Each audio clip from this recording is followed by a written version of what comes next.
So the story was my son had a moment where it felt like he wanted to beat my motherfucking ass. Okay, like the way he looked at me in my eyes in that moment enlightened me to say, "All right, nigga, you gonna step up or back the fuck down." So,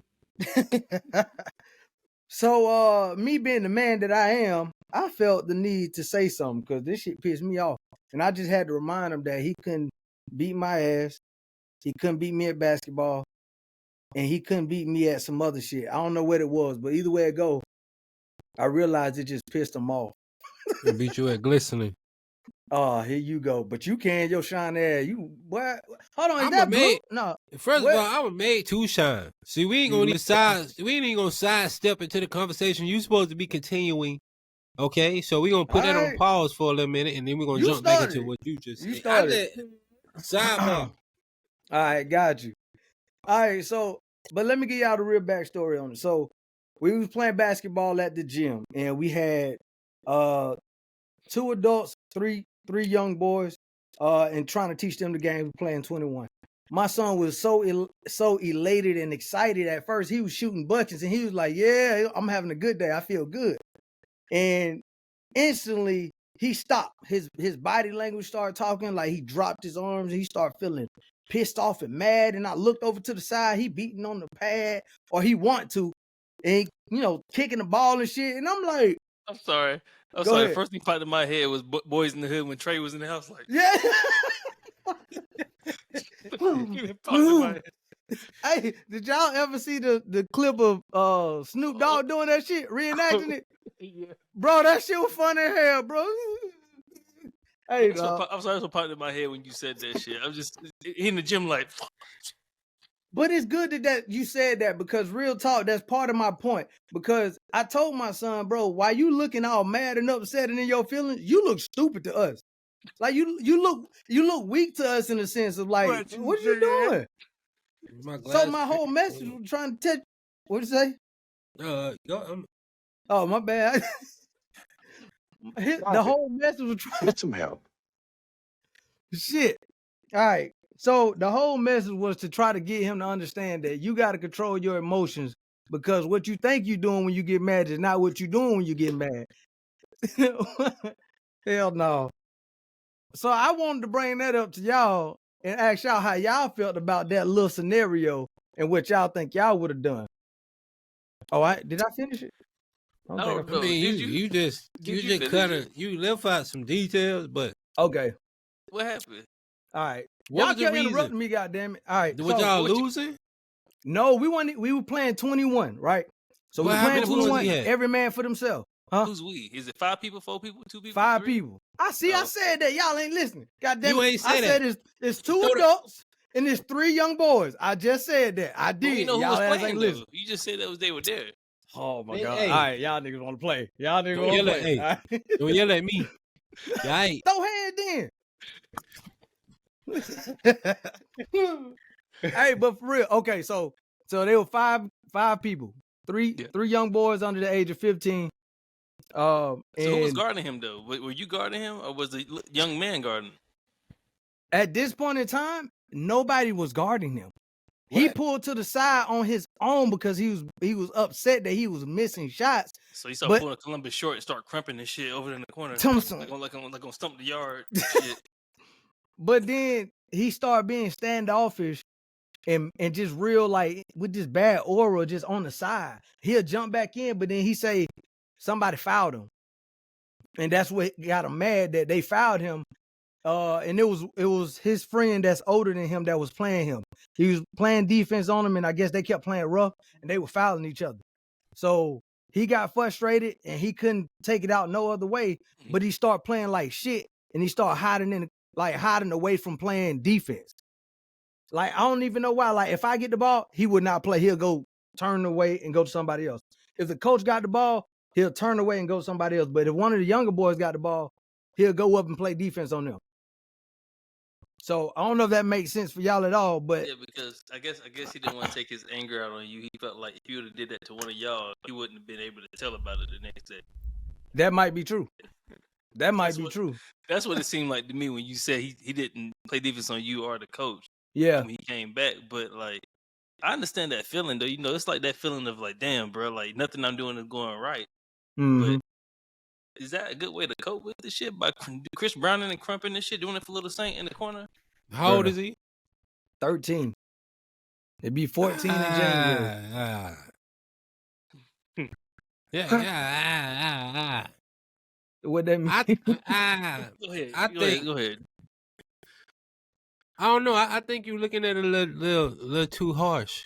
Okay. Hasty. Talk to me. I mean, the only reason why I say that is because when you were 13, was you fully able to control your emotions and process what the hell was going on? I mean, granted, hell no. He got you there for that, but I mean, we playing basketball. You know how it is when we were hooping in the hood. Yeah. People get mad. You get shit. If I know I can make these shots and I'm not hitting them, he probably mad at himself. To be honest. Absolutely. True. That's what I thought. But then my thing is this. But while you be over there fighting in the air and not playing defense or playing ball after the fact, you know that you mad. Like, cause I know when I used to play ball and shit, if I get mad at what somebody did or I'm missing shots, okay, retool, time to go back harder. Like, I'm not gonna sit there and lack off on defense because I'm playing like booty. I'm playing booty. I can't make a shot. Yeah, if I'm playing like ass, I don't even want to play no more. Yeah, I feel that. But when you claim that basketball is what you want to do with your life, if that's your decision that you chose to make, then you got to toughen the fuck up on this court. You can't let everything piss you off and then you can't play. Now, if it pisses you off and you play better, then that's different. But it don't work like that in this case. Look at LeBron. He get mad all the time on the court. When he get mad, he stopped playing defense. Everybody see that. Come on. What? LeBron, hey, you see LeBron halfway down the court standing over there by himself, wait for a cherry pick. Am I lying? You know it has happened. It has happened. I agree. It has. But people know LeBron he play defense. But even when I ain't gonna say he play defense, but he plays defense. All right. I mean, chase down blocks, all that shit. You see. What'd you say? He play fence. Well, I'm gonna say this. How about this? To your point about LeBron, what I like about that is that when LeBron does get upset, he comes back with a vengeance. But he don't just play with anger. He come back and he starts scoring. He gets to the points where you can't stop him and you got to make him stop. You got to stop him. Shit, I can't even talk. I mean, like, because my whole thing too is like you playing my games now. Because now, if I see you frustrated as a player, now I'm gonna keep poking at that because I found your weakness. Oh no, we can fight. Yeah, but guess what? Once we fight, guess what happened? You get ejected out the game, and your ass on the sideline. And I'm still playing, getting touchdowns, that's making cool. buckets because of your bad decision as a player. Because you let your emotions get the best of you. Like when I used to box, if you let your emotions get the best of you, you getting your ass whooped. On God, you're gonna get your ass whooped because you cannot sit there and get mad that you got hit in the face. You have to strategize and come back with the counteraction to that. That's one of the emotions. Like we can't refrain from exhausting our emotions. That's one of the frustrations. Anger is an emotion. You got to go through that phase. Even if you hold it back, and even if you hide it, you still pissed off. Correct. But they're like what's the show called? What? With Jason Cars. You know the one on Apple TV. I don't know. Nope. Start with an S. I don't really watch TV. Explain like it. The one. Just explain your point. So Jason Cars and Ice Cube son in there. You know the one 24-hour person. Oh yeah. Oh, Swagger. I got you. Swagger. Yeah. So Jason Cars, he used to get mad, but he had to be coached to learn how to block out the outside noise. He got to learn how to focus on his inner self. But I feel like 13. I wouldn't say that's too big of an issue right now. That's a teachable moment. But I know you got that. Yeah, I know you got that because I mean, you met me when we first in the military playing flag football and football. It was a coachable moment. You know what I'm saying? Something I had to learn. You just can't. You just don't up and be like, okay, I know how to handle my emotions. Correct. You got to learn that. True. And that was my whole point for stepping in because honestly, I was torn, and I felt bad that I even said something because I said that when we're on this court, anytime that we go to this court, nobody cares about your feelings because they don't. How I'm saying it to you, they don't care. I don't know how else to say it, bro. Honestly, I try to like be softer with it, but that don't always save the day. Like sometimes I just gotta give it to them how it come. Because if it was them other dudes on the other side of the court that was balling, they would have dogged his ass. Ain't nobody finna care about what you feeling. They gonna keep. Oh, you mad? Oh, get him. I'm gonna really make you mad now. I'm gonna greedy on your ass. I'm gonna dunk on your ass. I'm gonna 360. The whole team about to get in on this. Oh, he mad. Did you Set do him that? up. Alley, boom. You didn't do that though, did you? No, I didn't. You got to. That's the only way they learn. I'm saying you got. Talk that shit. Let me explain. Because at that moment, okay, you told him he got pissed off. Okay, cool. I understand your process. You don't want to listen to me, little nigga. Cool. So now we gonna handle this a different way. Next time we play, I'm coming in here like Jordan. You get mad, you gotta learn how to stop me. Okay, you don't want to learn how to stop me. You gotta learn how to stop everybody else. We finna ball out until you understand that everything that's happening right now is because you choose to let it happen. Yeah. So yeah, punch that shit down the throat. Not literally. I'm saying don't like. So it's funny you say that because I had to have that same conversation with my son. My son is 10, right? So he plays football, and right now he's playing flag. He's not 10. I'm sorry, he's not even 10 yet. Shit, I'm thinking about he'll be 10 though. No, but he'll be close to 10. Yeah. But he's playing flag football. He's about to start playing Pop Warner. I'm gonna get him in the Pop Warner next year. But he's playing flag football and whatnot, and he's very competitive. He don't like to lose. He hates when things don't go the way he wanted to go. He wants everything to be perfect. He missed flags. He started crying. Like people flag guarding. He's like, they flag guarding. I said, you can't call the call. The ref is there to call the call. Let him do his job. You do your job. I was like, I like that. I said, you be crying about stuff that has nothing to do with you.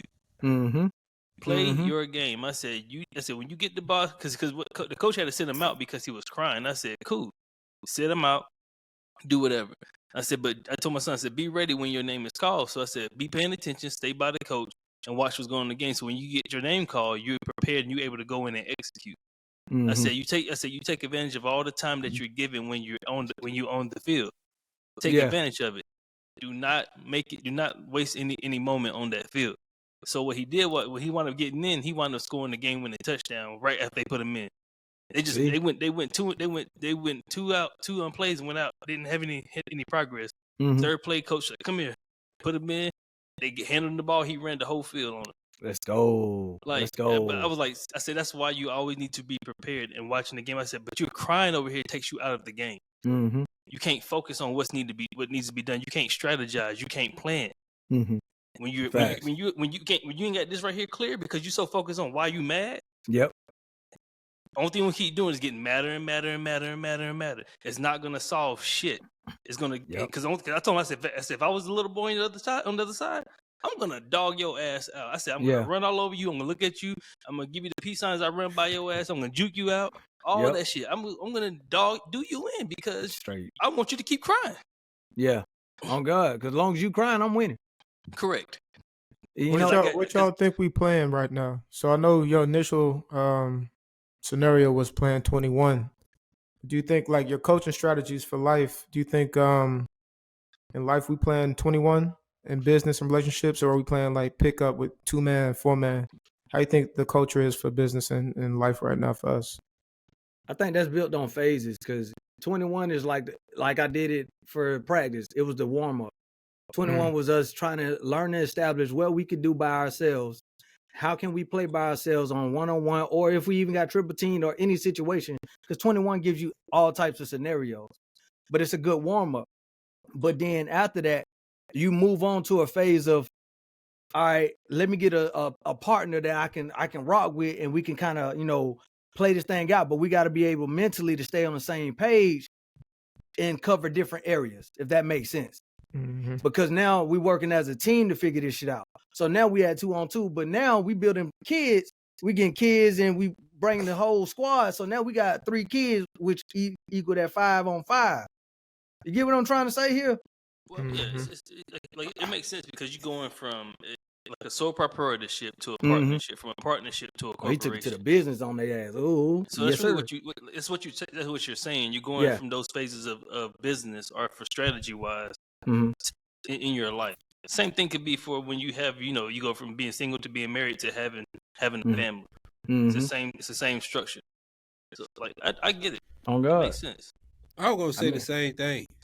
Yeah. But what C said, I think we building more. We start off like franchise owners with the vision that we want our team to be, and then you slowly started, drafting people who gonna help you run that I guess that business that you mindset that you got.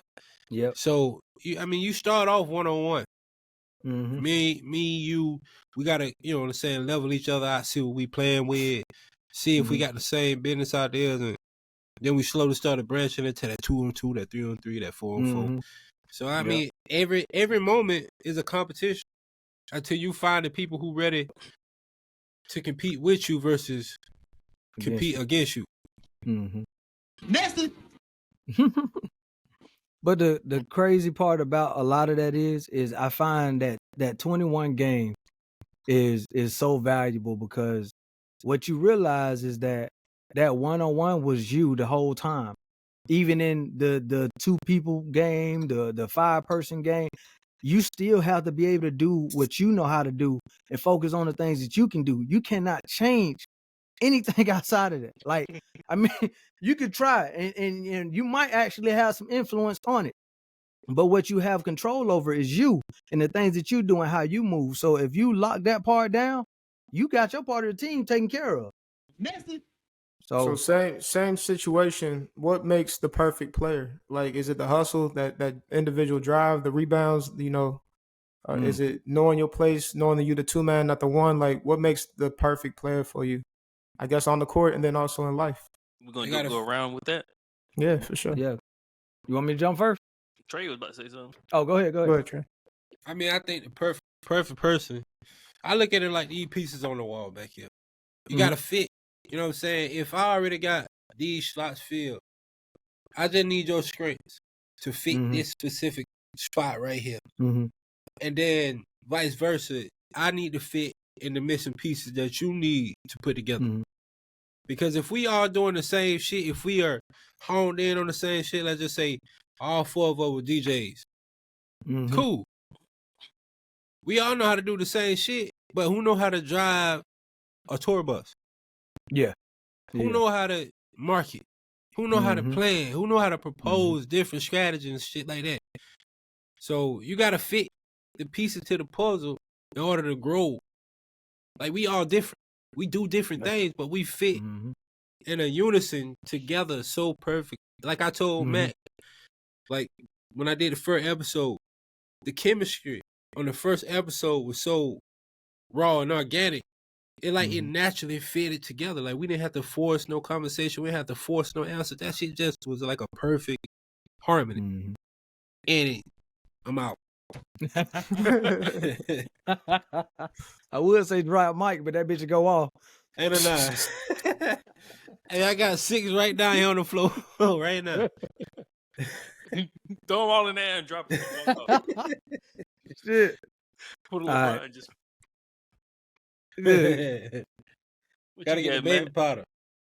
All right, so for me, it really does. It's hard to follow what you said, bro, on God, because I agree with that wholeheartedly. But I want to say this one thing is that there is no perfect piece. It depends on the system and what's required. Like he said, what voids need to be filled for what you already bring to the table. There's no perfect piece. For me, looking at it as an athlete, I would want somebody that's well-rounded, but a well-rounded person can do a whole bunch of things, but that means I can fill you in somewhere and you'll help out in some way. But there's pieces that may be specific to what I need for this system to work properly that a player might bring in and have, but you'll never know that. I mean, you some of these players you get, they just random players anyway. So, I don't know. But I think Loki talking from more of like a business or even a personal sense. Like, if it was, let's say you want to fit the right person for Max Smoothies, right? So for me, what I think the perfect person, which like Matt said and like Trey said, there's not a perfect person, but there's the right person. And what I mean by that is, are you teachable? Are you coachable? Are you moldable? Because that's real. To me, that says a lot about your mentality. Because yes, you skilled at something, which is true, but now things that you're not good at, you can learn those things. Because, like, for example, like I'm good in like the marketing realm. I know that piece. I know business real pretty well because I failed at some.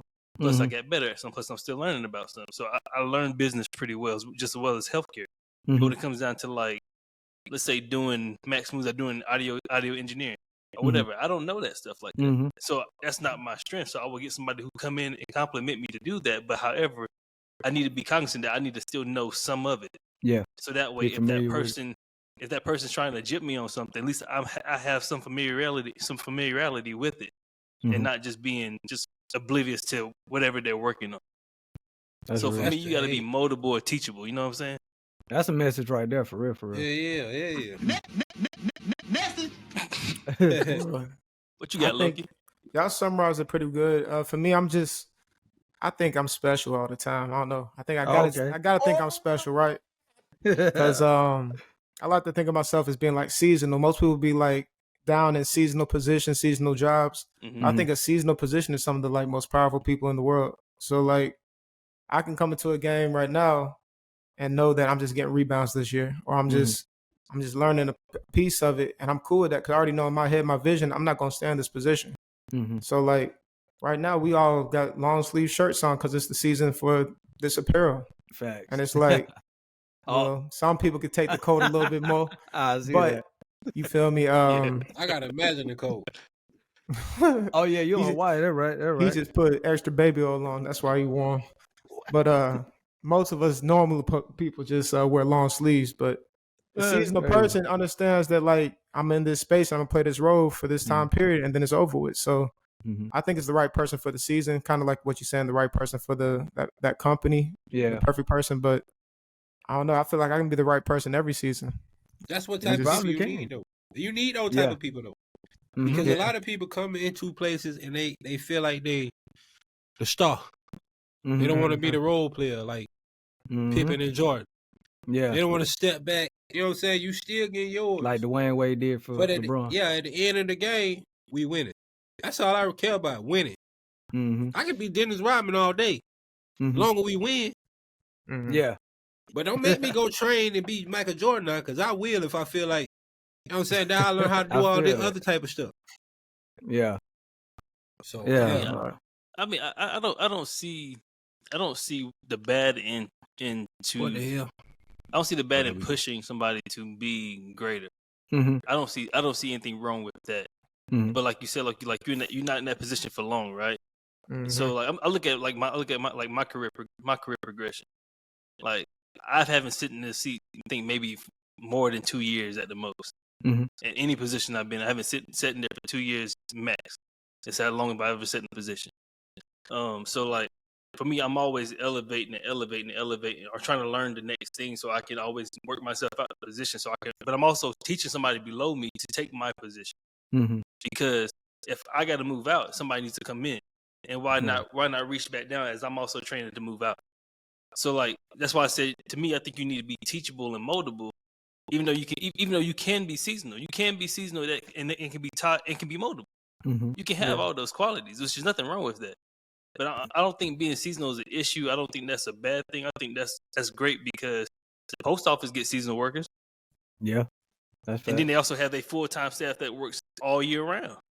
Yeah, because they know when it gets busy, they gotta recruit more manpower, so they get the seasonal workers who need to do something or need more to be able to help progress and get the job done. So there's nothing wrong with being seasonal. I don't want nobody to take that the wrong way, as seasonal is like an issue. No, it makes sense. I feel like that moldable piece is one of the bigger pieces of that, though. Is being able, even if you're seasonal or not, you have to be willing to learn what's new and what they need you to do. Because once you come into that job, they got to allocate you properly too. So, man, that's a whole nother situation, man. Leadership, making sure they putting the right people. Anyway, you said what? We ain't gonna talk. The workforce bullshit anyway. Yeah, yeah. It is what it is, honestly. It ain't. No, it ain't. It is what it ain't. It ain't gonna change Because though. if it is what it is, it would change. If Okay. I don't even want to talk about the last episode, bro. No, fuck that. Talk about it, cause why they gonna change? I mean, if you come in a job open minded, like seasonal, like I can do this, and this, whatever you need me to do at this moment in time, you become one of those overworked, underpaid people. Yeah, like you put in so much and get so little appreciation, respect, time. It's like Loki say, I'm seasonal. I can come in and do what you need me to do. But at the end of the day, do you look at me like a seasonal person, or do you look at me like an asset? Because now I'm able to come in and fulfill your needs where you need it to be done, when you need it to be done, and how you need it to be done. But now, are you looking at me like just another disposable piece of whatever asset? I mean, question is, what is the asset? Something that brings you value. Something that brings you value, right? So then, what's the trade-off? Shit, I guess a couple $100. I get my deposits up front. So if I'm coming in knowing I'm seasonal, I'm already knowing they're gonna use me up. So off top, like even for businesses that I'm working with right now, I'm learning multi-level management strategies. Like not just my day-to-day activities. I want to know how 3 levels up is thinking, how they moving the money, how they moving, managing shifts and workers, because that's what I'm really taking from you. You just paying me just to pay me, but I'm really getting that's my point. The insight of the business structure. That's my whole point, because it's about how you come into the job and like the mindset you come into. If you come in there thinking that they need to value you because you're doing the lowest level of work, you in the wrong industry, B. You need to go do something else, because then if you that low, they're not gonna value like you value yourself, because you're not really adding value to them. They can easily replace you. Yeah. You're like at the bottom level, you easily replaceable. Mid-level management and upper management is very hard to replace. It's very, very hard. That's where the continuity stands. Correct, and that's why they get paid over $65,000 and more. Typically about like 75 and more in that mid-level and up, because of the skills that they can acquire, the negotiation skills, the management skills, leadership skills that they have, organizational wise, scheduling, plan, all types of stuff I can talk about, like how to use all the Microsoft things. I ain't talking about just putting in the Excel file. Actually, how to make workbooks talk to other workbooks, making databases, all other types of shit. Lower level workers are not learning skills. That's the problem. When you're not learning skills, you can't add value to something that you're not adding anything to it. You really technically are completing the task, receiving a paycheck. That's the concept, receiving the paycheck. That's the concept. If you go in there with that. If I'm seasonal, they're not gonna teach me those type of things, because they already know I'm here for a season. They don't they don't necessarily put you in a position to just like, okay, question. If you was in a company for 5-10 years and let's just say you felt no growth, what would you do? You in or you staying in or you out? I told you I never sit in the spot for more than 2 years for the most part. So for me, but every position I get into, so even when I first started working, I go there with an intent. So for example, I'm gonna use the post office for example. I don't work there, but my cousin them worked at the post office. So postal workers. See you working at the post office. I mean, I wouldn't mind it. Don't get twisted. But the postal workers, they interact with people every day, right? Yeah. So if they interact with people every day, that's getting your skill, that's getting your sales skill up, that's getting your customer service skills up, that's getting your public relations skills up. People don't look at it like that. You're not doing that. You don't even you passing out all this mail. You seeing all these people, distributing mail to all these people.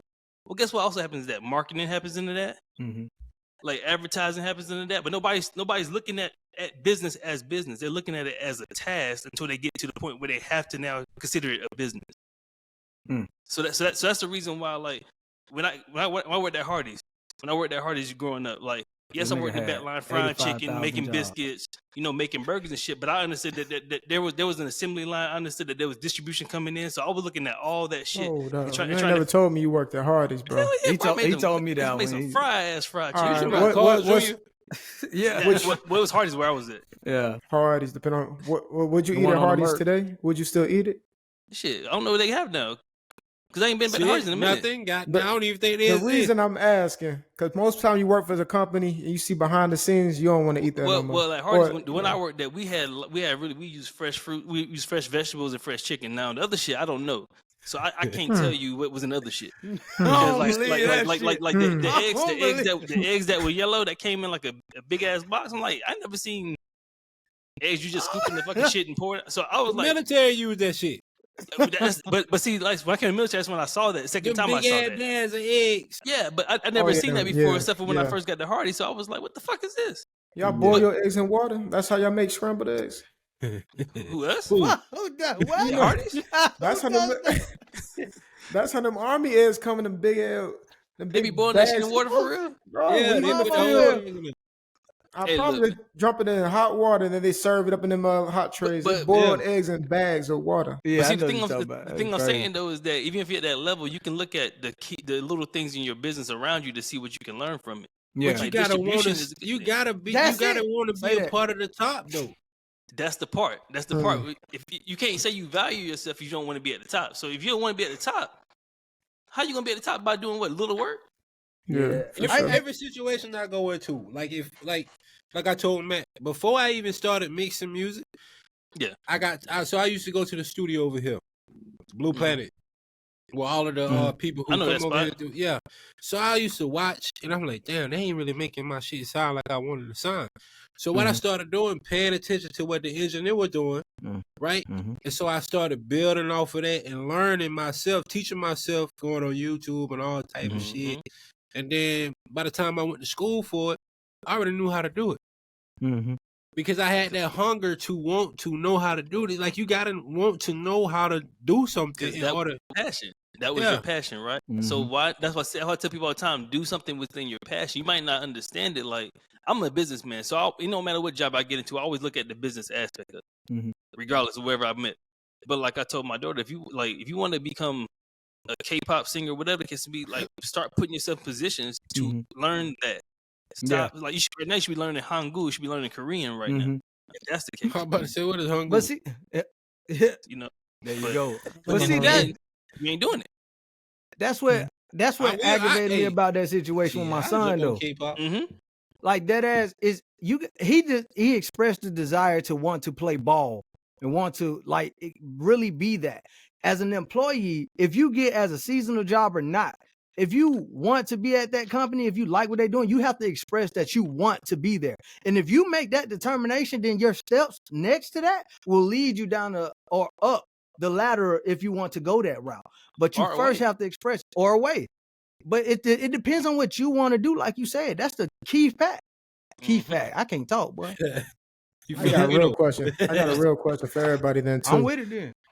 So, cause y'all really got me thinking about my little track history, my employment history. On average, we all work maybe 3, 4, 5 jobs. I'm assuming.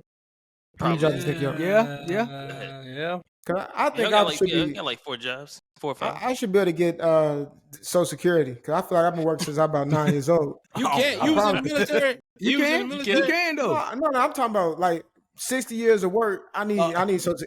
I've been working since I'm about 9 years old. My first job was a paper route. Old school, don't even got paper routes no more. Come on the window of your car, of your local car and shit. You have to bag them and everything. Cut grass, shovel snow, all that. But my point being, from a young age, like they say. But so think about it. I think I probably worked at least like 10 jobs, right? Okay. And I still, to this day, feel handicapped because I only know how to work a job. I don't know how to make money. Like, I only know how to make other people money. This whole time of my life, I'm just now, like, this year, learning it's the same play that they've been running on me, and I got to restructure my whole mind because I've been a hard worker, a good worker, the worker that everybody give these stars to my whole life. How could you not press the button on that one? Well, I'm just he ain't finished with not you, low key, not you, Jenkins. You should have pressed the button. Message. I was waiting for him to finish. No, fuck that. You had to kill it right there in the middle. Listen here, Mr. Max Smoothie. You went goddamn make a banana and strawberry smoothie and goddamn and send it out before you put the bananas in there, would you? No, I wouldn't. Then. You see? No, man, but that right there. You gotta wait for the climax, my boy. All right, my bad. Damn, my bad. He said premature. What? Premature my ass. Y'all missed that. Them jewels that just slide past y'all ass, that shit right there was major. Cause you get caught in that world, bro. But go ahead. Finish. No. That's that same concept is when you are digging for diamonds and you find one to run off. You got to keep digging. You might have, you know what I'm saying? You got a whole lot more down there. He had to finish. Go ahead, all of the shining, my boy. Let him cook, cuz. Let him cook. Oh, let him cook. Let him cook. I ain't forget. I ain't back now. I'm gonna remember. But no, but real talk. So then I got to think about our perspective. So it's 4 people right now, and we're just talking about, like you said, middle management makes $60K a year. I'm like, for the majority of the people in America, is that a lot of money? Is that reasonable? I know. Like, to me, these days, it ain't reasonable no more. You feel me? Well, it's not enough doesn't mean it's not reasonable. It's not enough, and it ain't a lot. It really ain't, but it is on paper. Like when you say, "Oh, we'll give you 75 a year," even like people living in New York and LA, you talking about they getting 130 a year. You not getting paid nothing, but like in our heads, that's a good job. You got a 4-year degree, you getting paid 130 a year. You good. You sure? And it's just like I feel like that mindset is so crazy for me to now think about it. Like, yo, break down 130 a year, 12 months, weeks. That means I'm getting like $40 an hour for my life. I know my life worth more than that at any given time. So this is interesting for me to break down and like look at what we accept every day.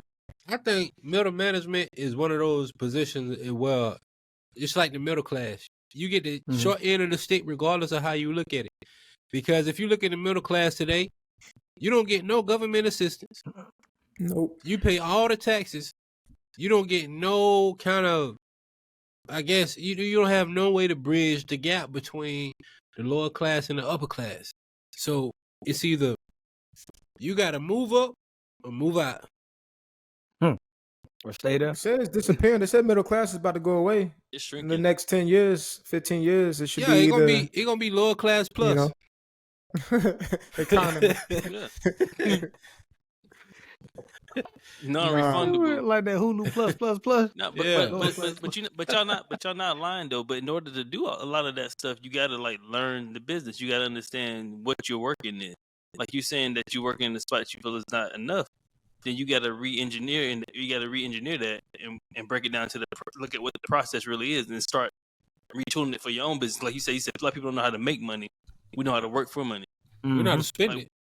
You know what I'm saying? I threw parties for a living. I was making money doing that. So it's like, is that good money? Is that sustainable? Depending on how well we scale it. But back then, I wasn't thinking about scaling that shit. You know what I'm saying? Like, I didn't truly understand financial literacy. That's what I'm saying. I didn't truly understand how business really worked. We just knew transaction. We just knew I give you this, you get that. You get this, you give me this, you get that. We don't know the transaction part. We don't know everything else around that transaction that makes that transaction happen. But a lot of you know the best way to get money though, real talk, is to not know how to get money and just let stuff happen. Like it sounds dumb, but it's really smart. Like when you automate your life and you just really be like, yo, Robinhood, I'm gonna just put $50 every month in Apple or Google. You check it every couple months. That's it. Because more than likely, you ain't really no OG in the game that you invest in, and you don't know enough to really be moving that money around. We Same for savings accounts. Stocks now. Oh, we talking about anything money, but a lot of times. Go ahead, I seen it. So I was watching this thing, right? I ain't mean to cut you off. My bad. No, jump. You ready for it? But I was watching this show, and it was like, so the lady, she was investing in stocks, but her husband was one of the people who, work the trades, watch the lines and all of that shit. He was like, okay, so who does the stock when the stock market's closed? Right? So that put it, basically what they were doing is we put our money in, but they already took their money out. Right? So when the stock market closed, they still trading. When it's time to, I guess, push the crumbs out, that's when everything started booming. Because now they need to make more money. Now they need to help people put more in so they can take more out. It's just like the banks. Well, yeah, I mean, you gotta understand. Yeah, you gotta understand how the economy works, though. So the economy works like that. The economy is based off of taxes. It's based off of inputs of citizens into a system of trust. So a book people can read is was it the Monster on Jekyll Isle? I can't remember. It's something about Jekyll Island, but it talks about how the Federal Reserve and stuff was started. And then if you want to learn about economics teaches you about what you're talking about with stocks and all that good stuff, because the GDP, for the national GDP, the debt and all that stuff. That's the reason why, for example, how we in $1 trillion of debt, the government can say we need to pay that off. But guess what? We the people of the United States, all of us, will have to pay that. It's not we the people can say hell no. If we the people are the one that's in debt. If we hired these people to be in that position, we voted, so we hired the people to be in that position to control a larger corporation. That's what that's what people fail to realize, though. First words in that bitch is we the people. Put your ass here to put us in debt. So if we the people say I ain't paying that shit, what they gonna do to everybody? But everybody ain't gonna fall in line. Well, so for example, okay, so the money that we owe, right? Let's say China comes calling for their money. So they better call Biden. Biden the one that we the people place their ass in that position to take over to run this government, right? Exactly. So we the people are still held liable through our taxes. That's why interest rates and stuff are going up. Like we the people. It's real. I know it seems like we shouldn't be doing that, but we have some self-accountability into it. That's the reason why voting and all the other things are very important. People need to be educated on how the system actually works. So when you're not educated on how the system works, you think, oh yeah, let's keep giving us PPP loans, keep giving us all these stimulus checks, this and that, giving us all this assistance. They giving you all this money, but guess what? Absolutely. Well, I'm curious about it too, because what happens when America defaults completely on a debt? Do collections, is it somebody about to come collect America? You feel me? America's no longer America. Change. It ain't America. It's good. We not all the stuff that we so called our dollar will now go flat. It's already declining though. We won't have no currency at all, which means that we can't trade with outside nations, which makes us poor. Third world country. Correct. But that's why I got my passport. You ain't gonna be able to fly out because you ain't gonna be able to buy no ticket. I'll walk out of this bitch. To where? To Canada? Hey, Canada gonna close their borders like the Mexicans do it. I love my Mexican brothers and sisters. They on the island though. Who? I know. Hey, you gonna be looking at Moana and shit on the. I'm swimming up out of here. God damn it! But like that's the stuff that happens. Like they come collecting on those debts and we default. Then that's why interest rates are climbing up, because it's a huge gap after like the 1980s. It's been a huge gap between our GDP, our debt, and the taxes that's being paid. So when that shit is spiking up in the trillions, and we still down below in taxes that we're paying, we nowhere near nowhere near clearing that debt ceiling. And every 3% you spend, that's $1 trillion right there. So it's like, dude, do you truly understand the economy? You know what I'm saying? Like the people we put in these positions are not doing it for us as people. They're doing it for themselves. So that's why a lot of times people need to really get educated on the system in total, because it not just only affects you, it affects everybody, man. But you know what? I don't think America's ever built to become debt free. No, it's because not. Like the whole hunger, the whole grind of America comes from that debt mentality. Like if we just think we was at zero, we was clear, nobody owed nothing. Now we could pull back into healthcare for everybody. We could pull back into education, and we wouldn't have that grind and that drive that I guess the American people have in general. But I sent you a video. If you look in the group chat one time, I sent us a video about how economics work, how the economy works. Mm-hmm. Right. It's a real good video. If you want to look it up, anybody, it's on YouTube by Ray Dalio. Mm-hmm. It's about how the economy works. He gives you a clear understanding of how it works and why debt and credit and all that stuff is even established. Mm-hmm. So like, just check it out if you want more information. So cliffhanger. We go grind for a piece of tree. Oh yeah. we gonna grind the smoke trees. So why not grind to put it in your pocket too? Yeah, but what if like C say, bro? Like if you got to really think about this shit. If America default, boom, your 401k gone, all the money in your bank account gone. I'm gonna be mad as hell. Yep. It's like, like I'm dead ass serious. Like I'm gonna be mad as hell. Like, come on, cuz you, especially if you put time into the world's best military. Mm-hmm. Just like when we finna go to Afghanistan, and then the government shut down. Cuz I was on the airplane, and we weren't getting paid. So that means I'm basically saying I'm willing to go over here and die for free. Yeah. So I mean, like you said, if people wake up and realize that these dollars don't mean nothing, we ain't trading the real stuff, the silver and gold. For one, it's a note though. It's a note. It's a promissory note. So think about it. It's a promissory note. So, but that's what I'm saying. It's all those strategies are things that we got to start thinking about as people, even as black people, like about how it's like Loki said, stop working for people and start working to make money for yourself. But we got to learn how to do business. We just gotta start we just playing Monopoly for real, y'all. Like this really a game, and somebody can flip this board anytime, and it's whatever. God, if you love me, you'll flip this month. I don't believe in none of that shit. I don't like none of that. Go one more time.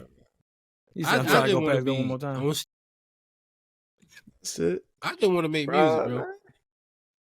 We can default. We can default. Just don't take my microphone away from me. Well, I mean, honestly, you want to try to, you really want to try to defend your way of living, though, bro. Because I feel like that's one of them things we have really no control over. We can sit here and ponder about it every fucking day. We gonna pay taxes. They gonna come for them taxes. And on top of that, we gonna always be in debt. The United States is always in debt, but that's how they keep business going. That is trade.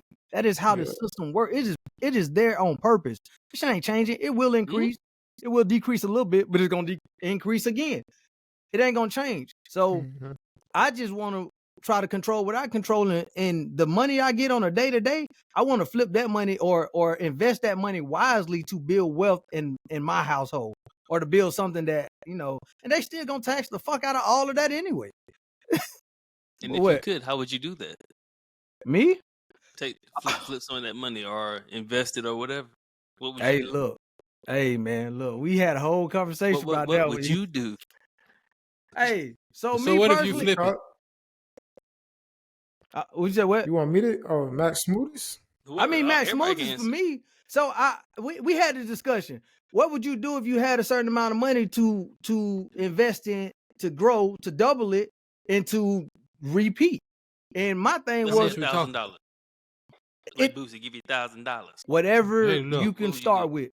I mean, if you want little numbers, you start with little numbers, big numbers, whatever you can afford in your budget is what I'm thinking. $5. So I said 500. I said 500.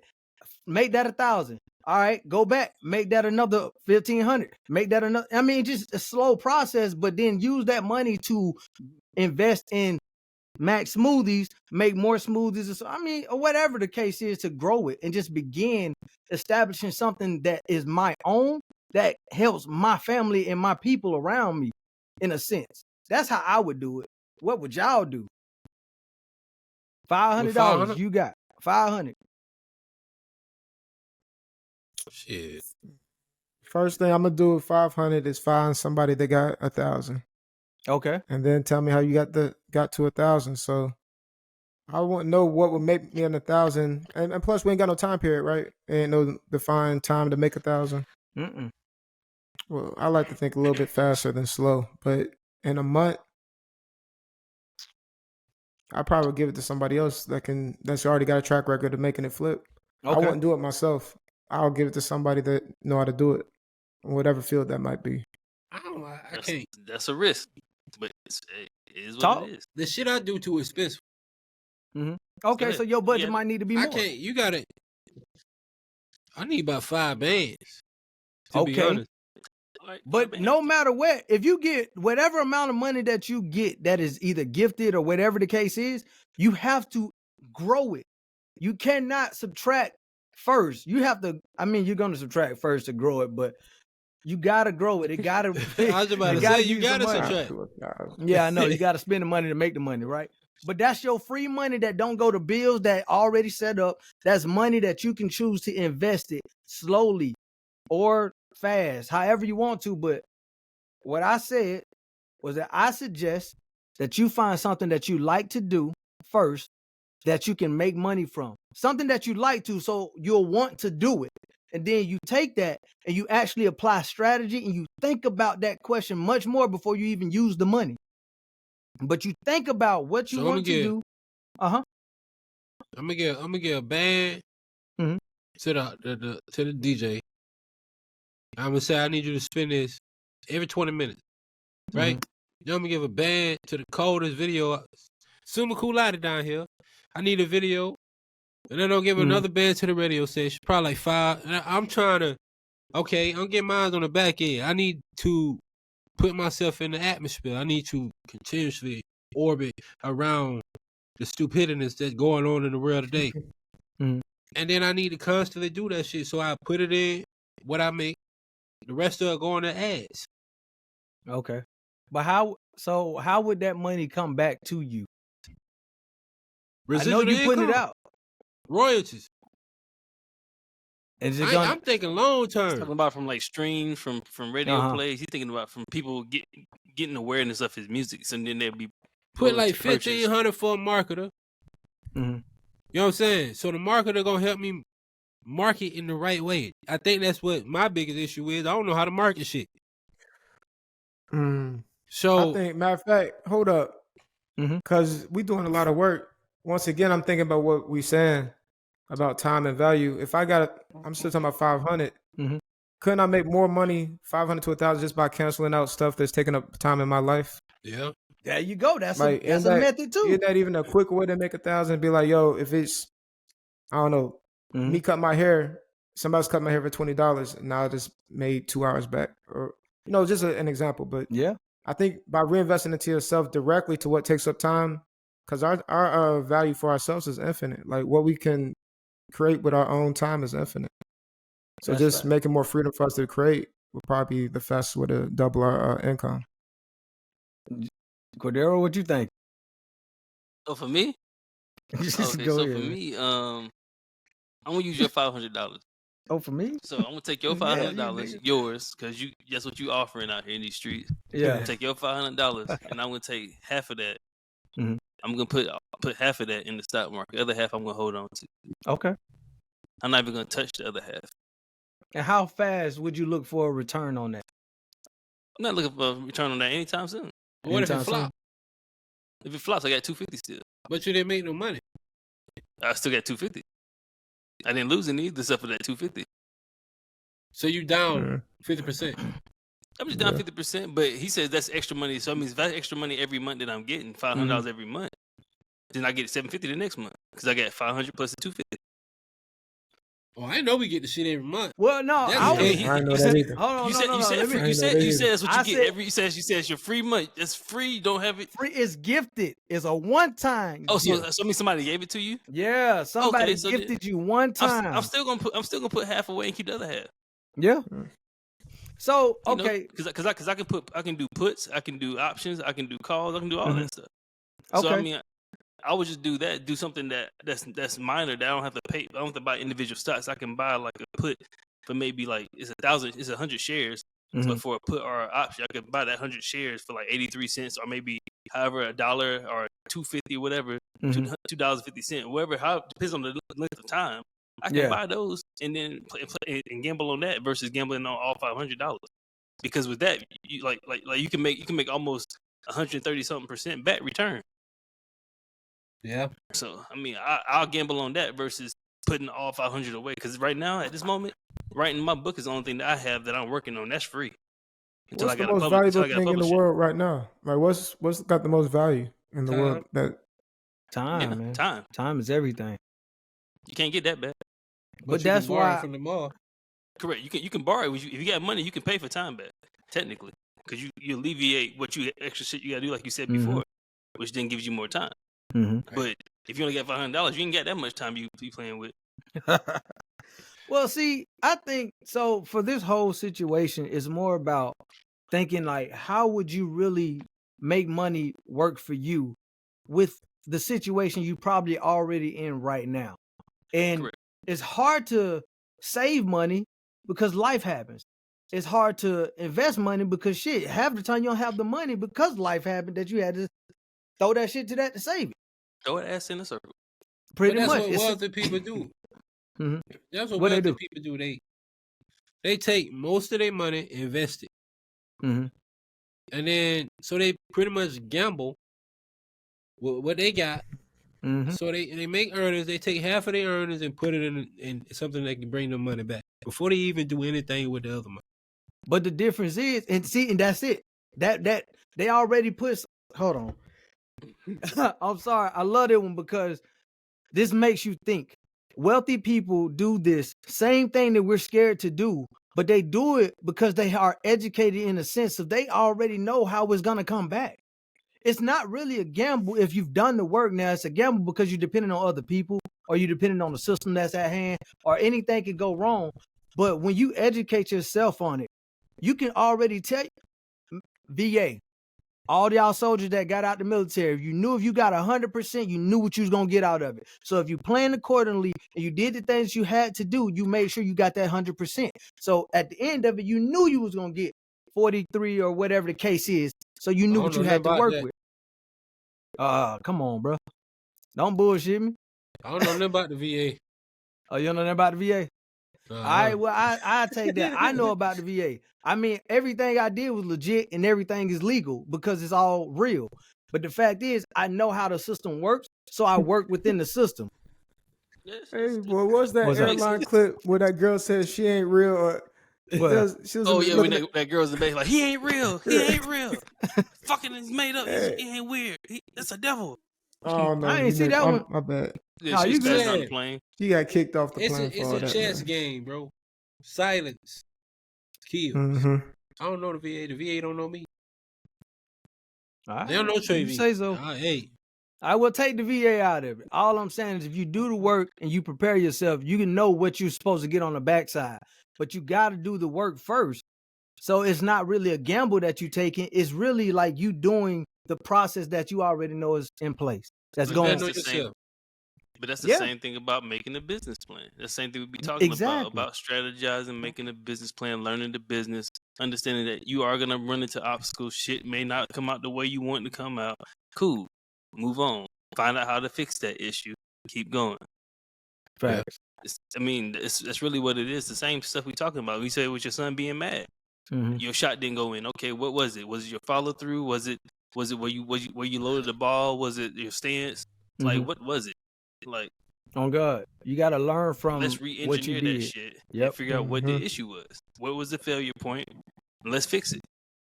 I'm telling you, or you're going to end up getting stuck in the same situation you in. Just like most workers in this day and age, we get stuck working because it's all we knew how to do. We got to do something different and we got to do it wisely. So let's invest our time into improving our knowledge on how to move this money, how to make this shit work, and actually putting the action forward. So that's all I got for this one, man. Yeah. That's all I got to say about that. The streets. Fuck it. Drop the mic. Stop. Man, for the Forrest Gump. That's all I got to say about that. God, make me a bird. Take me far away from here. But real talk. Say less. Hey, but thank you all for listening to this episode of the Black Gentlemen's Club, where we have candid conversations about things that black men face. Please subscribe, like, follow, comment, do all the above. Also, if you have any oil products, please send it our way so we can give it to Mac. He would definitely appreciate your you oil the products. one fucking ashy, bro. What are you talking about, bro? I'm ashy because my camera's ashy, but you shiny. Okay, you Charmin shiny. Your camera need the lotion too. My camera do need lotion. I might need to lick this shit. I don't know. The lick therapy and shit. Yeah. Hell no.